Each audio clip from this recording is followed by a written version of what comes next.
Welcome to another edition of the Supplies on Demand product feature video blog. You can find the written version of the blog at www.suppliesondemand.blogspot.com and our online store at www.suppliesondemand.biz.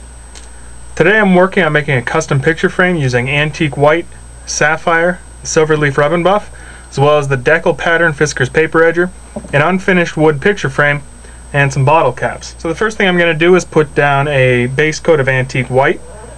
You could use just a regular white paint to do this. I'm going with the antique white because it does have just a little bit of a shine to it, which I think will look real nice at the end of the project. And also it's more of a whitewash finish, so you'll be able to see some wood grain through it at the end as well. Now you're going to want to be real careful when you're working with antique white rub and buff.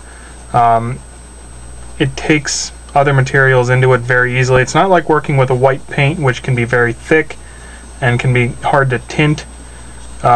Antique white rub and buff, because it's made up primarily of metal flakes and pigments, is very easy to sort of corrupt with any other colors. So you're going to want to make sure that the surface you're working on is clean and that the cloth you're using to spread it is also very clean. You can see it does go on there as sort of a nice translucent whitewash finish.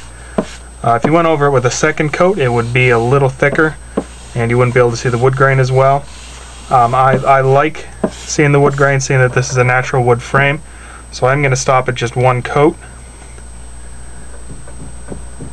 Add a little bit more on here, keep spreading this, and we'll probably do a little bit of a time lapse here so you can see what this is like when I'm all done with it. So there's our frame fully coated in the antique white. You can still see the wood grains through it. It does have a little bit of a rough look to it, kind of an antique whitewash finish to the wood there. So while we're waiting for the frame to dry, I'm going to go ahead and start painting these bottle caps with the silver leaf rub and buff. Silver leaf is one of my favorite varieties of the rub and buff. You get a real nice, almost mirror-like finish. Used it on wood before. You can see that in our other metallics demo on the blog. Never used it on metal before, so I'm excited to see what this is going to look like. Putting it on with the brush because we want to make sure we get into all the little nooks and crannies on the sides of the bottle caps, and I just want to make sure I get a real smooth finish with this. So we're going to put a little bit right onto the cap, and then we're going to spread it around with the paintbrush. So there's our 4 bottle caps painted with the silver leaf rub and buff. Looking pretty rough at the moment. Once they're dry, we'll buff them up and they'll have almost a mirror finish to them. They should look real nice. So we'll set those aside and let those dry, as well as the frame itself, and then we'll come back and we'll add some sapphire to it using a stencil made with our paper edger. So here's our frame completely covered in the antique white rub and buff. Let that dry and buffed it. It does have a nice little shine to it. You can also still see the wood grain through it. It has a nice distressed, weathered look to it. Next thing we're going to do is paint all 4 corners of the frame on a diagonal in the sapphire, and we're going to do that by making some patterns with some ordinary masking tape and our Fiskars Deckle pattern paper edger. So what you're going to do is take a piece of masking tape and you can lay it right on the scissors, right on the blade. And then you just do a real quick cut with your paper edger, and then you get a nice positive and negative pattern that you can stick to any surface, and that'll allow you to paint, and it'll keep a real nice tight seal so that you don't get any of the paint underneath the stencil. Then when you pull it back, you'll have a nice clean line there. So I've already gone ahead and cut a bunch of these for the corners. We're going to put them about 1 inch in from the side, 1.5 inches in on all the corners. So we'll go ahead and place those. So there we have all of our tape guides in place, and again I made those just by cutting a piece of masking tape in half using our Deckle pattern Fiskars Paper Edger, and that's just sort of an uneven ripple pattern to it there. And then we're going to take our sapphire rub and buff, put just a real little bit onto the tip of our finger. I've got mine covered with a tissue, and then we're going to spread that real nice and smooth on each of the corners. Now you'll find that sapphire rub and buff is one of the harder ones to work with.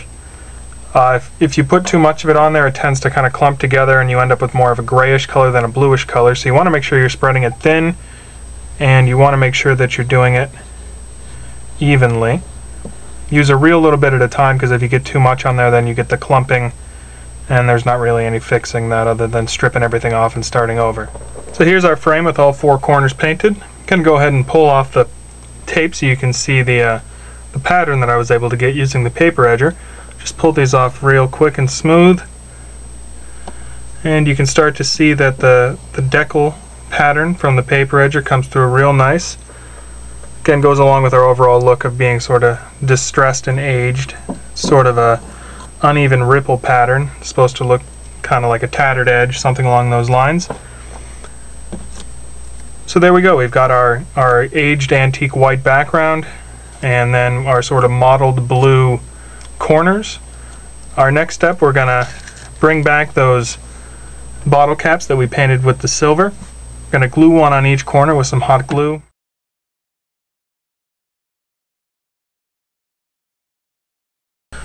So here we have our finished frame. Hot glued all the bottle caps on all four corners. Again, we used our silver leaf, sapphire, and antique white rub and buffs to make this frame, as well as our Deckle pattern Fiskars Paper Edger. This has been Dan blogging for Supplies on Demand. You can find our written blog at www.suppliesondemand.blogspot.com, and you can find our online store at www.suppliesondemand.biz.